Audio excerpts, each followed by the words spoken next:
Eric Cantona, having just been sent off in United's match against Crystal Palace at Selhurst Park, fighting with spectators. Well, Line Acre is with us. First reaction to that, Gary? Well, it's one of the most amazing things I've ever seen in a football match. I think that it doesn't matter how you're provoked by the crowd, whatever language they use to you, you've got to be above it, and I think it's unbelievable and inexcusable. Thank you for the moment. Well, we'll be seeing Aston Villa against Tottenham, and there's cricket and tennis news from... Eric Cantona, the darling of Manchester United, captain of France, the players' own player of the year, tonight stands accused of placing a stain on the game of football. As millions of shocked television viewers saw last night, Cantona launched a violent physical attack on a supporter as he left the playing field, having been sent off for kicking an opponent in the Premiership match at Crystal Palace. In this Close-Up North special, we'll examine what happened last night and ask, what now for Cantona? What now for the game that he loves, but which this evening he's been charged with bringing into disrepute? If Eric Cantona's athletic attack had happened in the street, he would probably be in custody now. But this wasn't a barroom brawl. It was a sports field, with 18,000 witnesses in the stands and millions more watching television.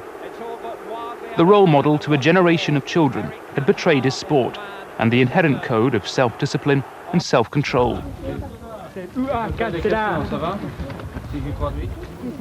Cantona, the Frenchman, is one of English football's most successful players. But as an ambassador for the game, he has an undiplomatic record. After this incident, while playing for Nîmes, he told the disciplinary committee, which banned him for 3 games, that they were a bunch of idiots. In Turkey, he clashed with police after he was sent off in the European Cup game in 1993. He also accused the referee of taking a bribe. He was arrested by security guards at the World Cup after a row with an official. And he's been banned for a total of 8 games in a career that lunges erratically from talent to temper. It's not the volatility of a single player which most worries the football authorities. It's the fact that hooliganism, driven from the grounds in the early 80s, has re-emerged on the other side of the touchline. What happened last night was a stain on our game. If any offence is proved, the player concerned is bound to face a severe punishment. We will have ensured all the circumstances leading up to the incident get the fullest and fairest consideration. Over the past 18 hours, we've been talking to the police, the match officials at Selhurst Park, and representatives of Manchester United and Crystal Palace. All are treating the matter with extreme seriousness. We're confident that Manchester United will meet their responsibilities, not just to their own club, but to the widest interests of the game. The Football Association believes last night's incident was unprecedented. It brought shame on those involved, and worst of all, on the game itself. Cantona, the flawed genius, is the Red Devil superstar who inspired the Old Trafford team to win a 1993 Premiership title and the League and Cup double last year. At the club, which Cantona undoubtedly loves with a passion, they were less inclined than the FA to make quick judgments.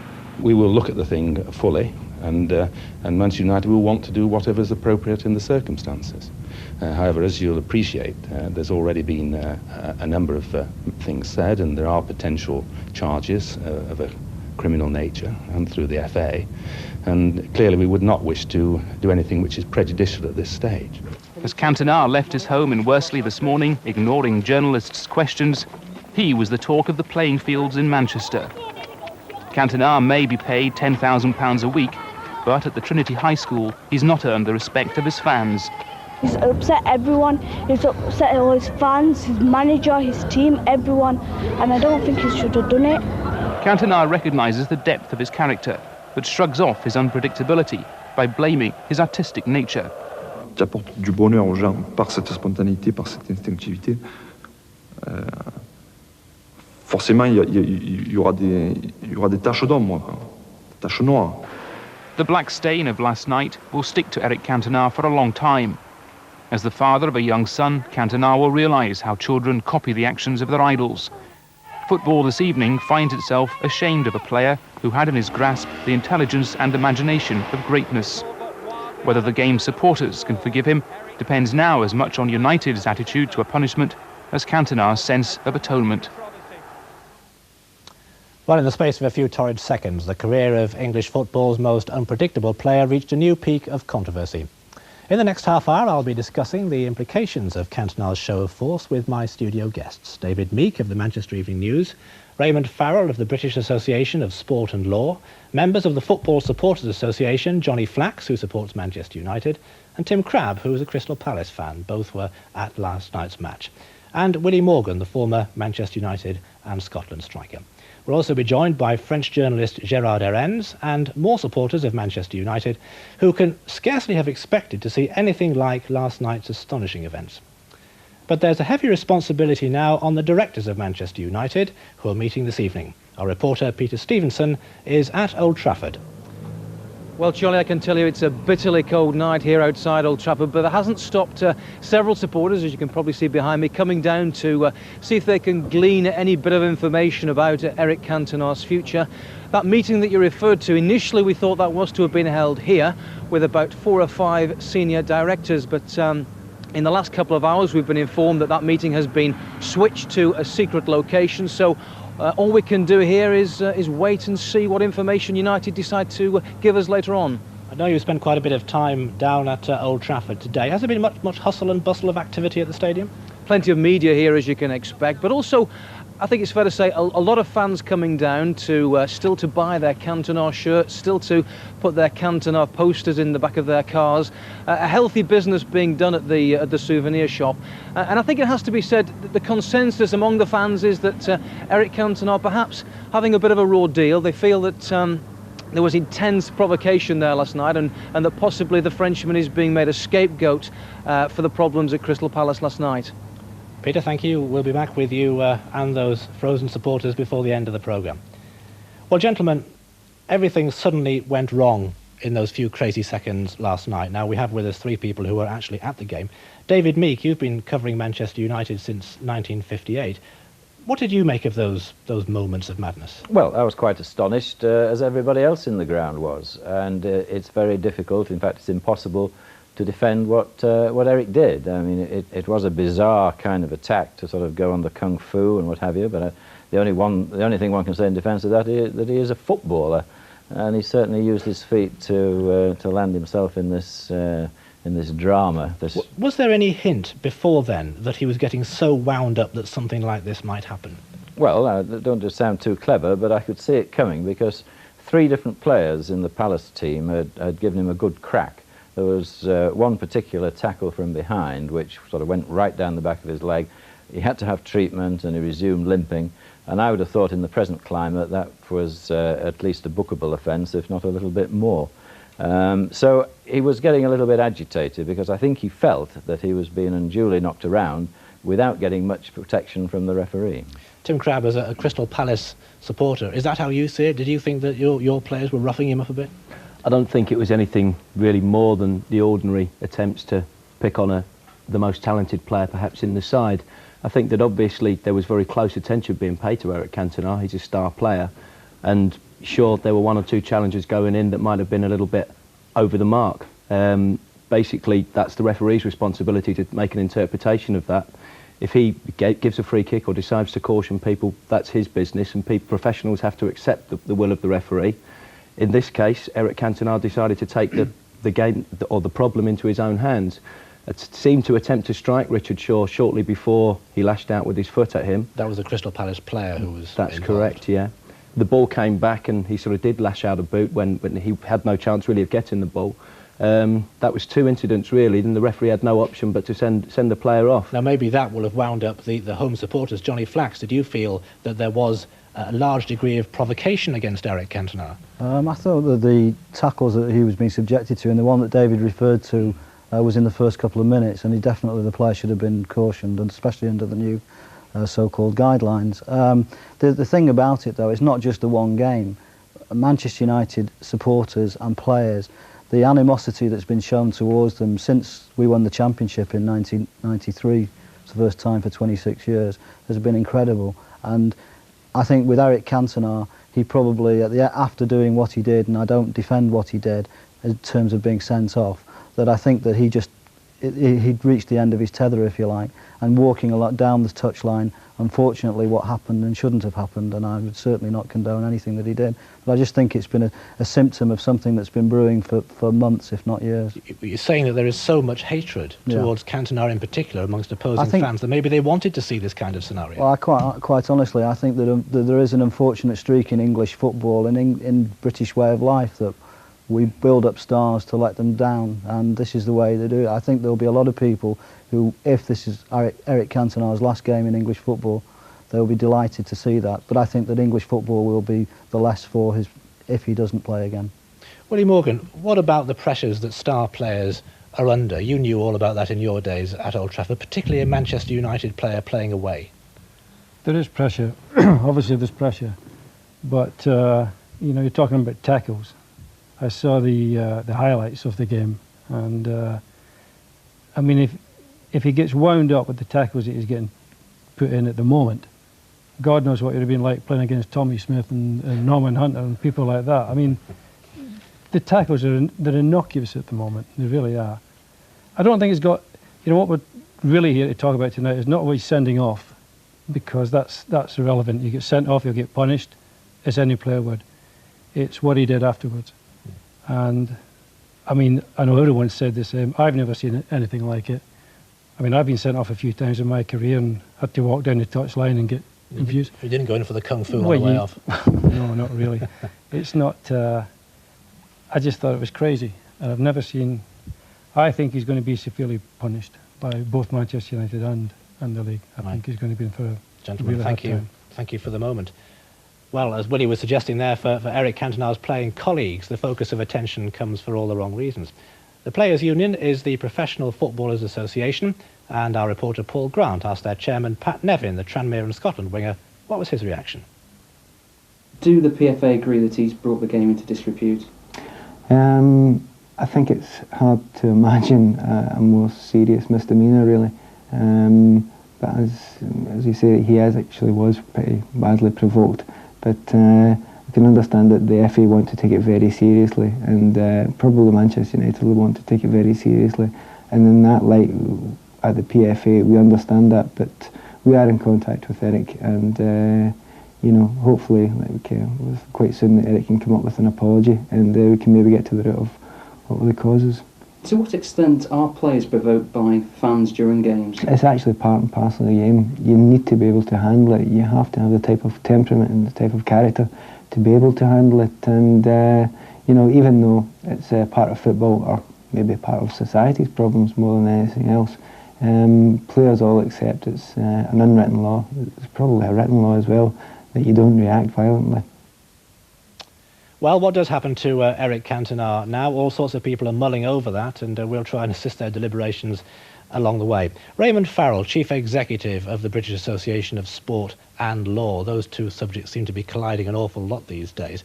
What do you think Eric Cantona has to feel from the force of the law now? Well, I think it must first be pointed out that the police investigation, which is ongoing, must be completed. A report will then be sent, I would have thought, to the Crown Prosecution Service, which then has a discretion as to whether or not to institute criminal proceedings against Mr. Cantona. Can I just ask you that, are you surprised that he hasn't been charged with something already? Oh, not at all, no, because it would be quite improper for any criminal process to be decided so quickly.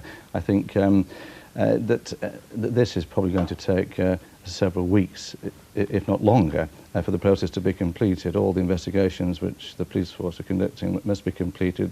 The reports must then be forwarded to the Crown Prosecution Service. On the face of it, it's a fairly cut and dried case, isn't it, with that video evidence? I mean, how will that affect deliberations? How will that affect any fair trial if it came to a trial? The interesting point is because increasingly in the United States of America, complaints are being made that people are being tried in advance by television, and that sort of criticism is creeping into our system. I think it is a worrying development, but I don't think that there would be any problem in the use of video evidence in any possible criminal proceedings, either in this case or any other.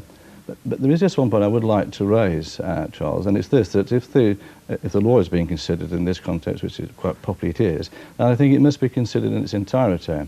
It's well established, of course, that the law of the land does not stop at the touchline, neither does it stop at the entrance to the stadium. In other words, the spectators themselves are subject, of course, to the law of the land.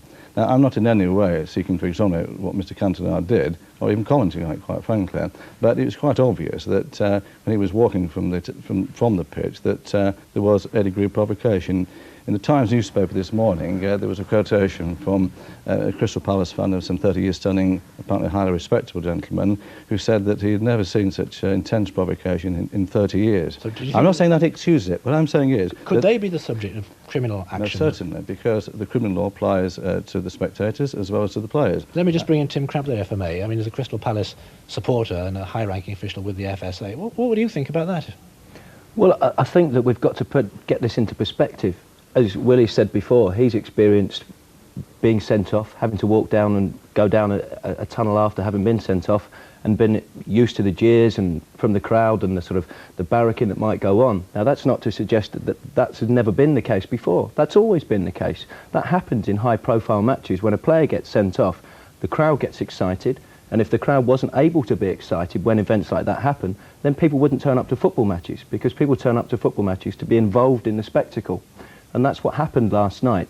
If there are people that have been using foul or abusive language, then there are facilities within the stadium's guidelines, there are stewards, there are police officers that must take responsibility for that. It's not up to the likes of Eric Cantona to take that into his own hand. Okay. He's paid a great deal of money to actually behave in a responsible fashion. Well, let's get back to Eric Cantona. And David Meek, what sort of football sanctions do you think might be applied to a case like this, which is surely without precedent?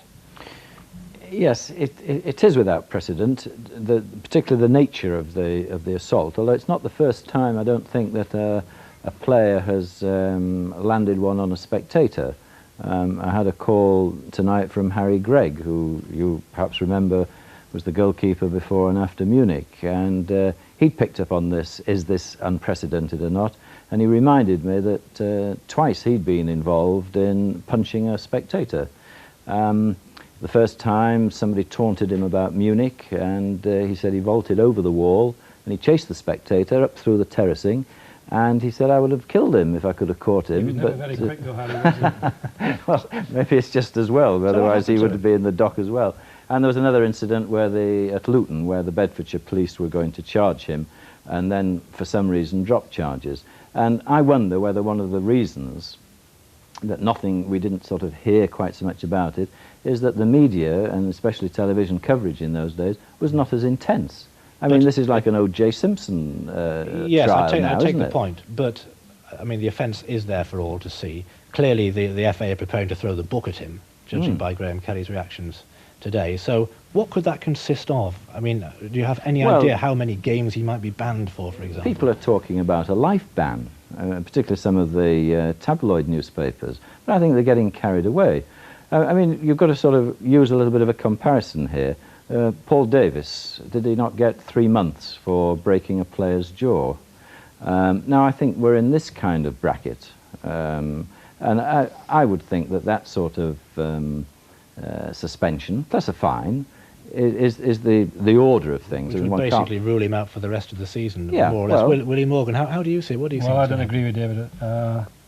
You know, what you do on the pitch, and there's been lots of occasions where people have hit other people on the pitch.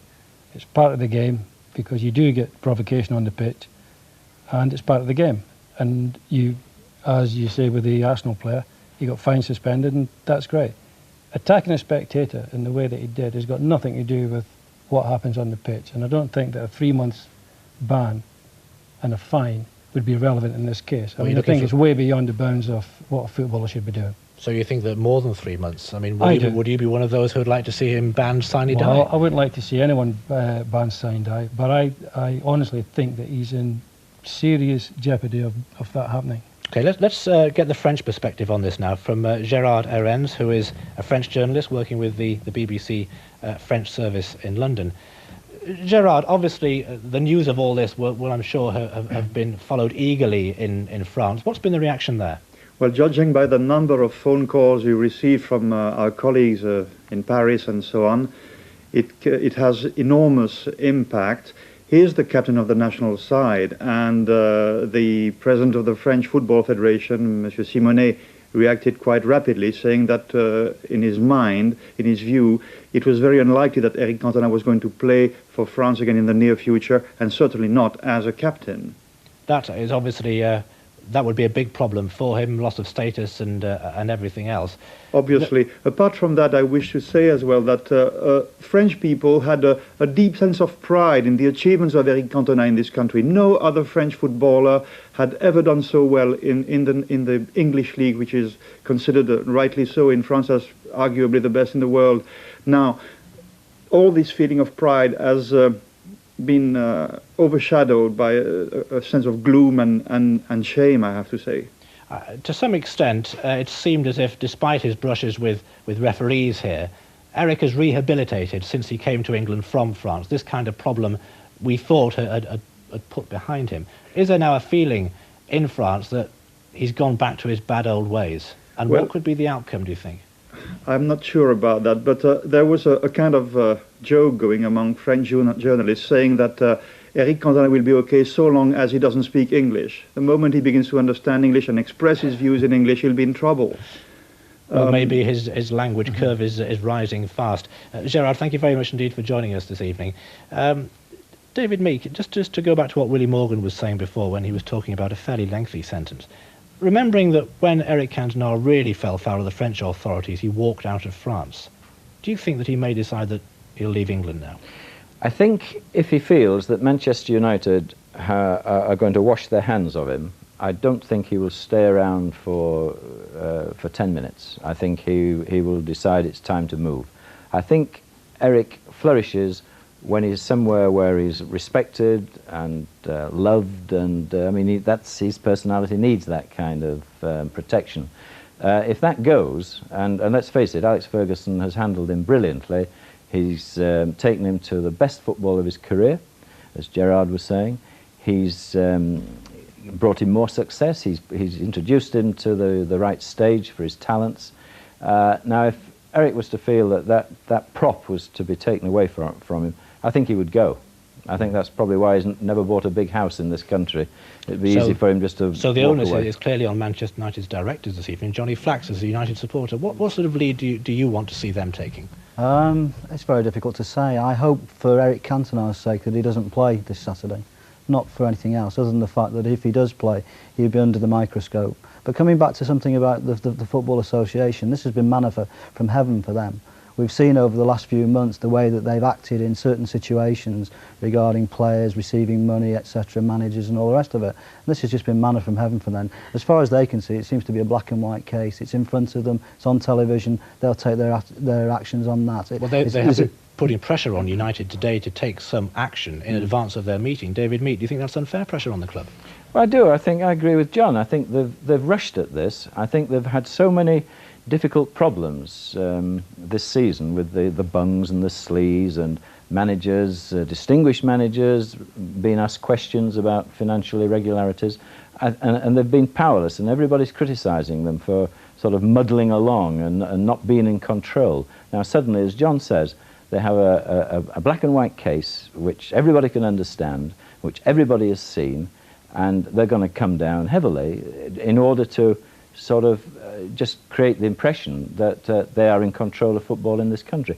And I think Eric might have to pay the price for the sins of a lot of other people. OK, let's go back to Old Trafford now and see how Peter Stevenson's getting on with the supporters. What's the view down there, Peter? Well, Charlie, the temperature's tumbling, but the crowds, if anything, are increasing. Let's just have a quick word about how they see the current situation. I gather you have a special reason to like Eric Cantona. Tell me why. Well, one of the many reasons is obviously just because he's a great player, but I mean, I've liked him that much that on Monday my daughter was born, Laura Jane, and her middle name is Cantona, Laura Jane Cantona Boyle. And even now, I mean, I've got no regrets about calling her that, you know. Obviously he's overreacted, but I mean, he's human, isn't he? Or is he? I gather you feel he's been made a scapegoat. Tell me why. Well, I think it's a bit of a witch hunt with the ace that the FA have acted with this, and there's other more important issues, i.e. Burson with his drugs, Graham with his bungs, that seem to have been put on the back boiler, and they've been there for months. I know the FA today called it a stain on the game. How do you react to that description? Well, what I'm worried about is that the FA are going to lump on Cantona all the problems that they've been having with running the game over the last few years. I think the Tottenham case and so on, they'll be looking to reassert their authority, and I'm concerned that they don't throw the book at Cantona over this. Provocation in the crowd, I know that's a point that you feel strongly about. Tell me why. Well, wherever Eric Cantona goes is always at the receiving end of stick from the crowd. And I'm sure last night was no difference. And at the end of the day, we're all only human. And if you push and push and push somebody, eventually they're going to break. And I think that's what happened last night to Eric Cantona. Can I just ask you what you think this means in footballing terms? Cantona possibly out now for several weeks, possibly the whole season? I do feel, Peter, it's going to take a lot of grit and determination for the team to get back together. But I'm sure with the likes of characters like Paul Ince, Mark Hughes, Gary Pallister, Steve Bruce, but just to name a few, we can get back, we can go on and win the league, we can win the FA Cup, we can do the double and make Eric Cantona come out for the Charity Shield at the start of next season, perhaps just a slightly more refined character. So there you are, Charlie. I think it's fair to say fairly solid support here for Eric Cantona, and the current whisper is that it could be a 25-game ban, which of course will mean him missing the rest of the season. Now back to you in the studio. Peter, thank you. Let's go straight to Willie Morgan.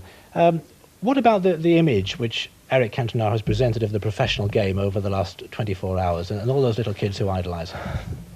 Well, I tend to think that's blown up, in all honesty, Charles. You know, the incidents that we spoke about earlier that's been going on in football, talk about bungs and talk about people taking money to lose games and all sorts of things.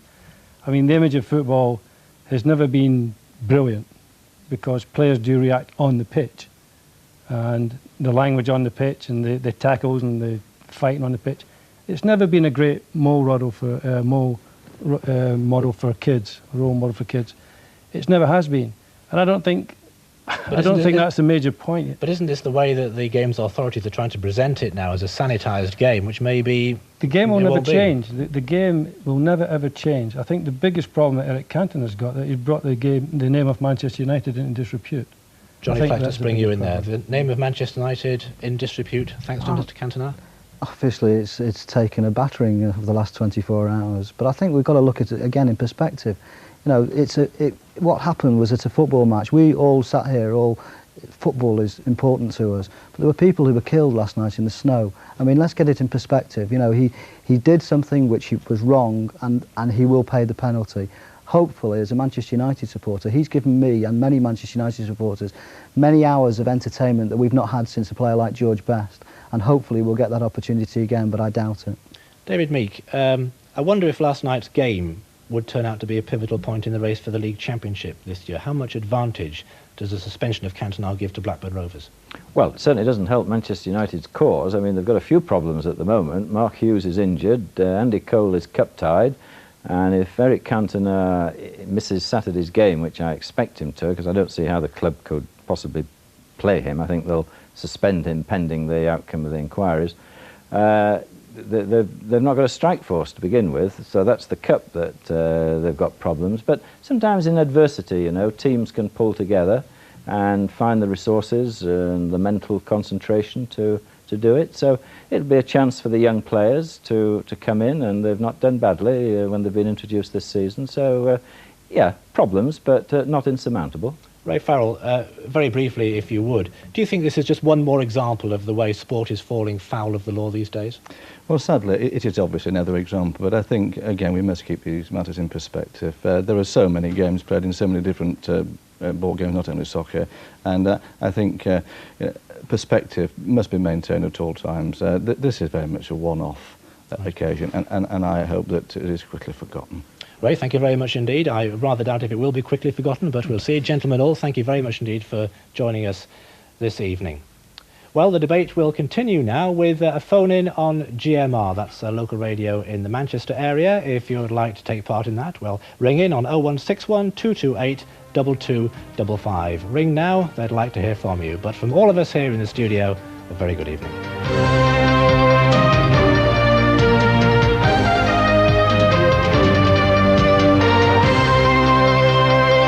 Manchester suspended Eric Cantona from all first-team matches for the remainder of the 1994-95 season.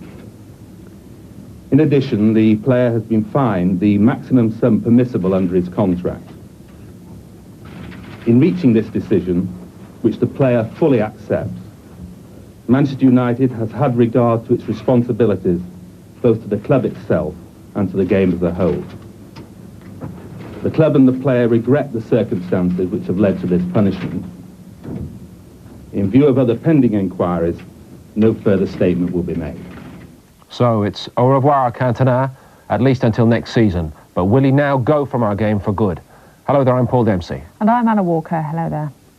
Well, Eric Cantona will not play again this season for Manchester United. The club have suspended him for the rest of the campaign and fined him the maximum allowed under his contract, believed to be 2 weeks' wages, some £20,000. United had wanted him to play in their reserve matches, but the Football Association expressed doubts over this. The club have now given the FA an assurance that Cantona won't appear for any of their sides until the FA Commission has ruled on the Cantona case. Cantona's ban takes immediate effect. The first game he'll sit out is tomorrow's FA Cup tie at home to Wrexham. He'll miss a total of 16 Premiership matches. United's chairman Martin Edwards admits the club's bid to retain the league title and the FA Cup have now been jeopardised. He went on today, "We felt it was our duty to do justice to the game. It was also important to show how highly we value the name of Manchester United. I think that is reflected in the length of the ban." Well, Cantona still faces further punishment from the FA and possible action from the police. He's expected to be interviewed next week. Reporting from Old Trafford, Sky Soccer Weekend's Tim Abraham. Eric Cantona started the day as he finished the night before, constantly under the spotlight, only this time even more so. After the FA-level disrepute charges against him, this was Manchester United's judgment day. United chairman Martin Edwards arrived at Old Trafford and did his best to avoid the glare of the cameras. After last night's secret meeting, the football world were eagerly awaiting the board's decision on how they would punish Eric Cantona, amid all the speculation that the door firmly had been closed on his English footballing career. As Cantona left United's training ground, the man given the task of putting the media out of their misery arrived at Old Trafford. His announcement, the most eagerly awaited in Manchester. Manchester United has today suspended Eric Cantona from all first-team matches for the remainder of the 1994-95 season. In addition, the player has been fined the maximum sum permissible under his contract. In reaching this decision, which the player fully accepts, Manchester United has had regard to its responsibilities, both to the club itself and to the game as a whole. So Manchester United have punished Eric Cantona. He won't be wearing a Manchester United shirt for the rest of this season. Whether he does again next remains to be seen. Well, there was a meeting of a committee of the board last night, which the manager attended. We considered all the circumstances, and this was the decision that was arrived at. Do you feel the club's acted in the right way in making the statement today? I know the FA were looking for a swift response. I think that the club has acted, as it said, responsibly, both in respect of itself and also in respect of the game. A goal kick away from Old Trafford, lunchtime drinkers gave their verdict on Cantona's punishment. It's about right for what he'd done. He was well out of order. There's not that much of the season left though, is there? So it's not a bad punishment really. I think he deserves a bit more than that for what he's done now. I can't see him doing anything stronger than that. What he did, you can't justify it. You simply cannot justify it. Have you spoken to Eric much yourself over the last couple of days? I haven't, no. But he obviously he's been kept fully in touch with things, and as the statement says, he accepts the decision that's been made. And from what you do know, what's been his mood? Is it one of regret? Well, both the club and the player have expressed regret at the circumstances which have led to the punishment that's been levied. Purely on a footballing front, it's bad news for United. No Cantona, Mark Hughes is still injured, and Andy Cole is still trying to settle into the side. All this with a tricky FA Cup tie against Wrexham to prepare for. An FA Cup shock will just about sum up Alex Ferguson's week. And joining us now from Manchester is the former Manchester United manager, Tommy Docherty. Evening, Doc. Evening, man. Do you think, for the good name of the club and for football in general, that Manchester United should have gone one stage further and banned Cantona for good? No, I don't. I think that would be a bit, really, that was a bit I mean, you deprive the man of making a living at a sport which he loves. I think what they've done is they've done very, very well indeed. Banned from playing for the remainder of the season, and I think it's a 2 weeks' wages fine, which is under the terms of his contract. That's the most you can fine him. I think they've done very well, and more important, Anna, to do it so quickly and so no messing about. But what about in the past, though? Do you think he's been somewhat indulged at Old Trafford and that they haven't taken stern enough action when he's been banned in the past, but perhaps his actions should have had tougher punishment? Yeah, well, possibly. I'm a great believer, in the greater the deterrent. I mean, they knuckle down a damn sight quicker. I mean, we can't go into the past before he arrived in England. I mean, he was as clean as a bell at Leeds. He never got involved in anything at Ellen Road. It's only when he came to Man United and became, well, he set it all off here. A great player and a great team, playing great players round about him. And he got involved in 2 or 3 incidents which there was no necessary for him to do so. And I might add, could have been sent off on 2 or 3 occasions when he was allowed to remain on the pitch. Tommy, the problem is that Cantona's past followed him to England from France. He'd had a series of disciplinary problems there. And John Giles, former Leeds man, who's a man who the players do respect, said that he believes that Manchester United should never have bought Eric Cantona. Do you agree to that? Well, no, I mean, I disagree. Well, they didn't buy him, they stole him. I mean, Howard Wilkinson gave him away, and I have a great respect for John. He's a magnificent player and a magnificent manager. I think they did right in signing Eric Cantona, because he's made them from a very, very good side into a great side. And he's brought a lot of players out, Mark Hughes and people like that. He's linked up beautifully with Mark, where beforehand Mark was really struggling. And I think he's a great player. The only thing that worries me, I'm a great believer, and lepers never change their spots.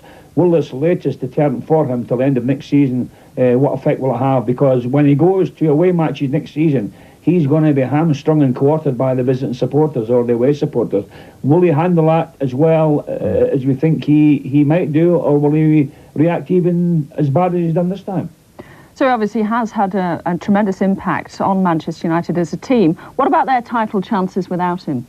Well, obviously, it'll hinder him a little bit, but I still think they're capable of going on and winning the championship. They've got so many good players there. And I think what we will see, Anna, is the re-emergence of Mark Hughes, who seemingly was on his way to Everton, reputedly.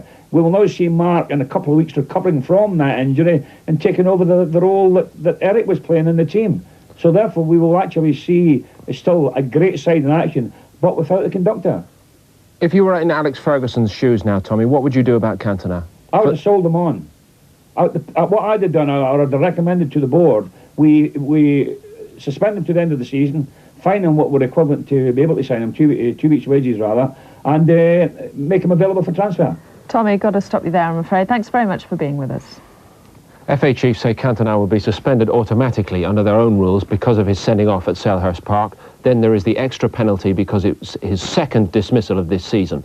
And on top of all that will come the FA inquiry. They can impose yet another ban. At Lancaster Gate today, there has been praise from Manchester United. I welcome that they have responded to us, responded to the game in the manner in which they have. We weren't in a position, we didn't have access to all the facts at 24 hours notice, so we weren't in a position to suspend Eric Cantona as of today or tomorrow. So we do welcome the fact that he won't be playing for Manchester United tomorrow, pending our hearing coming up in about 2 weeks. I think that would have been entirely inappropriate. Well, the Crystal Palace fan who was attacked by Cantona says he's prepared to forget the incident if the player apologises. Matthew Simmons has told Sky News that if Cantona does say sorry, he'll drop his threat of bringing charges against him. Come home, all this together. Yeah, that's very Cantona.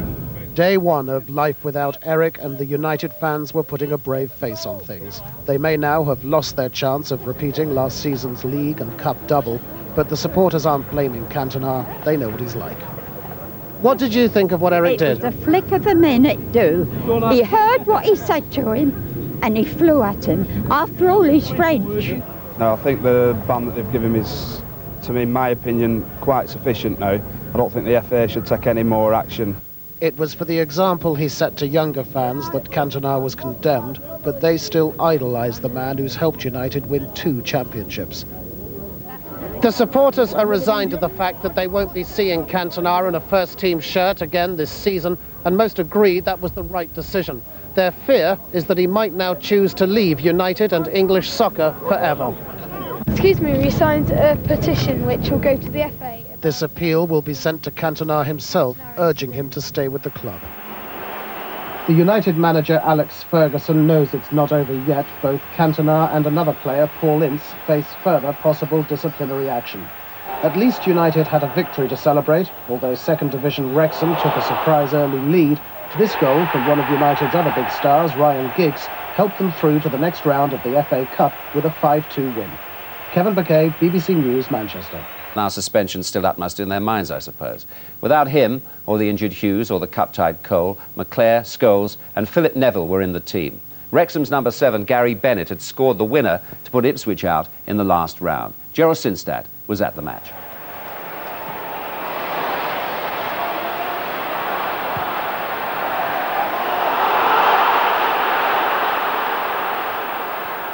Durkin, plenty of support. Oh, that's a lovely little ball through for Durkin. Yes, he scored! Durkin! Kieran Durkin. 21 years of age, the king of Old Trafford. And this was a quality goal.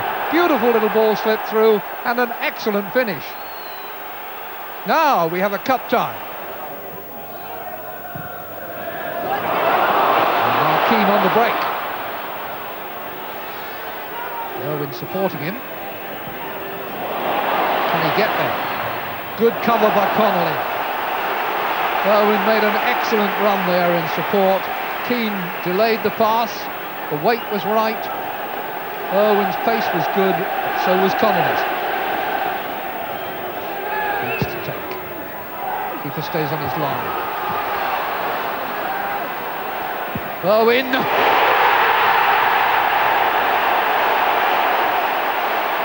It wasn't very good defending, but my word, it was good finishing. You could always see the goal coming. And did it come like a rocket.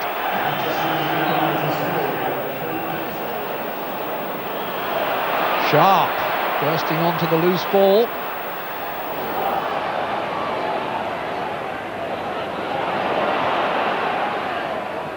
If we delayed too long, Wrexham now have a lot back. To Scholes, good ball. Oh, that's beautifully done. Giggs has scored it. Classic move. Giggs finding himself with the option to shoot with his left foot, put it away with enormous confidence and flair, well out of Marriott's reach.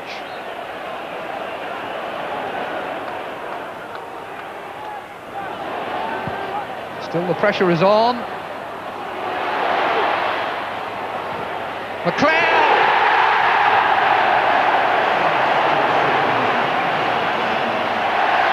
Midway through the second half, and Manchester United now have a 2-goal cushion.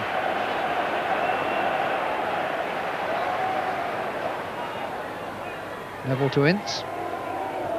Scholes back out. Ince is in now. Referee has given the penalty. The challenge by Tony Humes, the skipper, on Paul Ince gives Manchester United the chance to go 4-1 in front.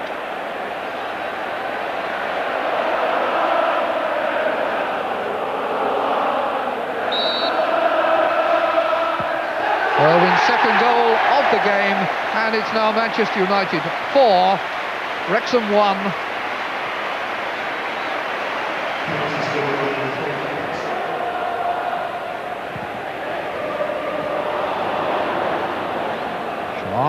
Ince.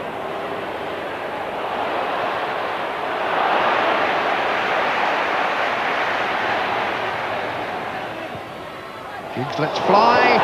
It's an own goal. It's 5-1.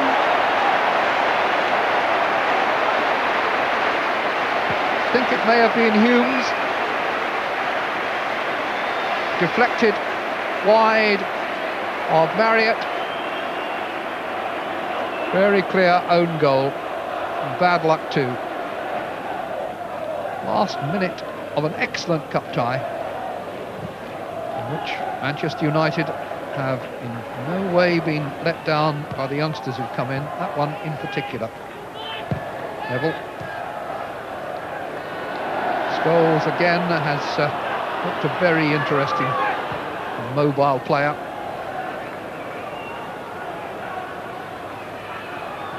Ince has been an inspiration, so was Keane. The veteran McClare played his part.